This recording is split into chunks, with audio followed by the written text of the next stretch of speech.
Capitães de Areia. Autor Jorge Amado. Capitães da Areia é um romance de autoria do escritor brasileiro Jorge Amado, publicado em 1937. O livro retrata a vida de menores abandonados. Os Capitães da Areia, nome pelo qual eram reconhecidos meninos de rua, na cidade de Salvador, dos anos 30. Retrata os meninos como os moleques atrevidos, malandros, espertos, famintos, ladrões, agressivos, falsos, soltos de língua, carentes de afetos, de instrução e de comida. O livro é dividido em 3 partes. Antes delas, no entanto, vem uma sequência de pseudo-reportagens que caracterizam-nos e mostram diversas visões sobre o caso.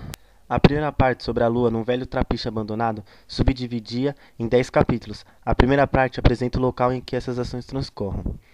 Um trapiche ou armazém abandonado à beira-mar, que no passado fora um local movimentado, e agora está cujo infestado de ratos.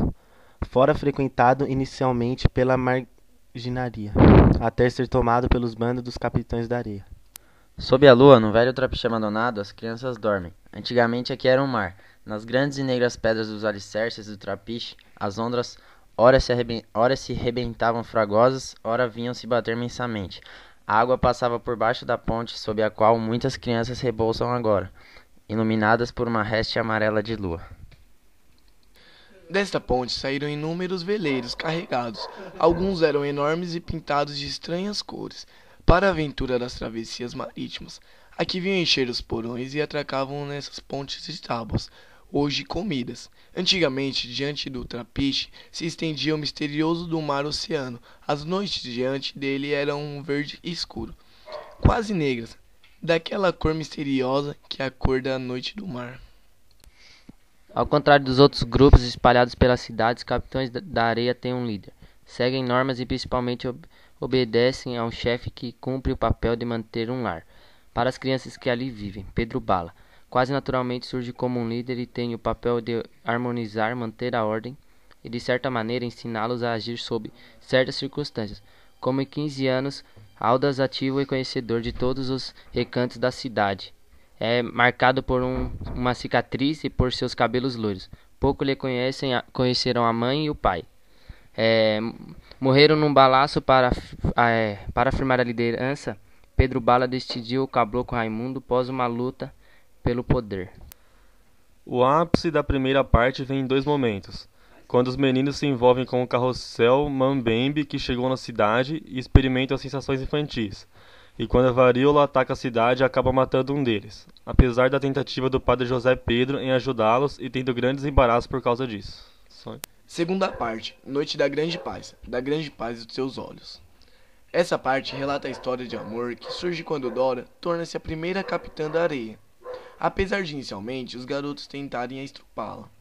Dora vive uma espécie de mãe para eles, mas isto acontecerá apenas uma vez. Podemos até mesmo afirmar que por breves momentos, Dora era a única pessoa sobre qual o líder dos capitães, Pedro Bala, estaria disposto a pensar num futuro mesmo que próximo, e desta forma ultrapassar os sentimentos de Carpe Diem, bem como era a espécie de estrela, que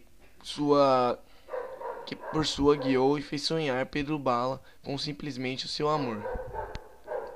Terceira parte, Canção da Bahia e Canção da Liberdade. Mostra a desintegração dos líderes. Sem pernas se mata antes de ser capturado pela polícia que odeia. O professor parte para o Rio de Janeiro, onde torna-se um pintor de sucesso, entristecido com a morte de Dora. Gato se torna um malandro de verdade, abandonando eventualmente sua amada Dalva e passando por Ilhéus.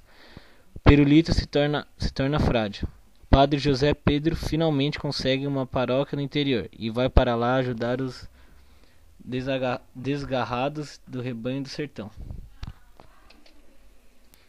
Volta Seca se torna o cangaceiro do grupo de Lampião e mata mais de 60 soldados antes de ser capturado e condenado. João Grande torna-se marinheiro. Querido de Deus continua sua vida de capoeirista e malandro.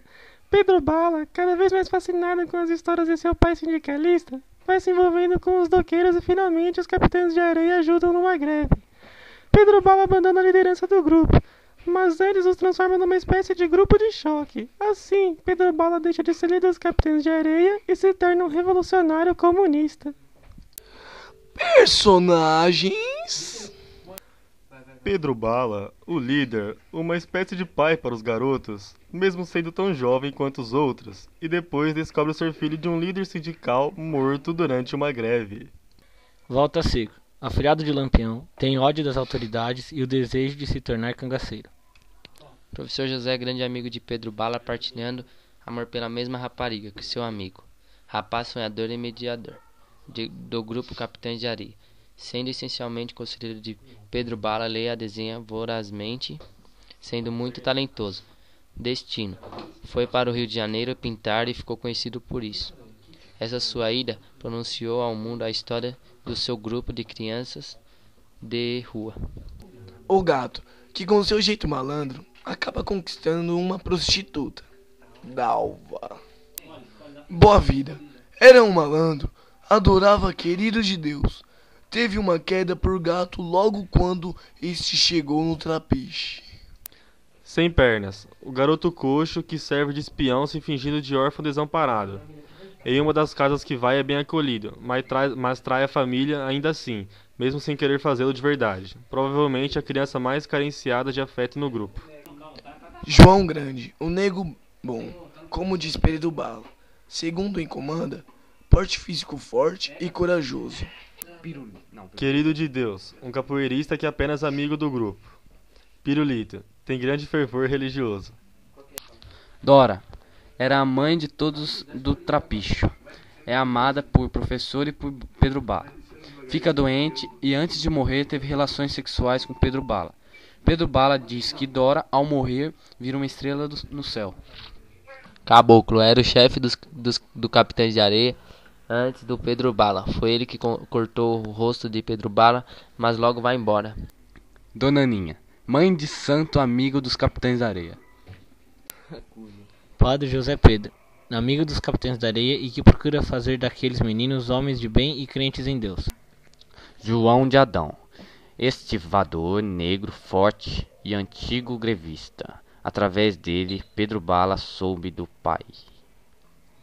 E Andressinha? Barandão, nomeado chefe do grupo depois que Pedro Bala partiu para o grupo dos índios maloqueiros de Aracaju, onde tenta organizá-los como Capitão de Areia.